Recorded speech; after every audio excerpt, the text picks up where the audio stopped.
ప్రయోజనాన్ని ప్రజలకి చేరువ చేస్తుంటే, ఆ ప్రయోజనాన్ని వాళ్ళకి చేరేలా చేయాల్సిన బాధ్యత రాష్ట్ర ప్రభుత్వాల మీద ఉంటుంది. వైద్యం విషయంలో అది చాలా కీలకం. వైద్యంలో ఇప్పటిదాకా జరుగుతున్నది ఏంటంటే, ఇప్పుడేదో 300 రకాల మెడిసిన్స్ మీదన ట్యాక్స్ ఏదో తగ్గించారు. ముఖ్యమైనటువంటి వాటి మీద.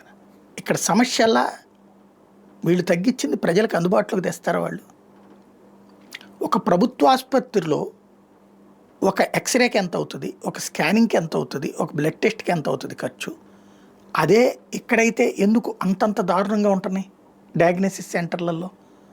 ఒక మందుల కొట్లో దొరికే మందుకి, బయట కొట్లో దొరికే మందుకి, హాస్పిటల్లో ఉన్నటువంటి షాపులో దొరికే మందుకి రేట్ ఎందుకు తేడా ఉంటుంది?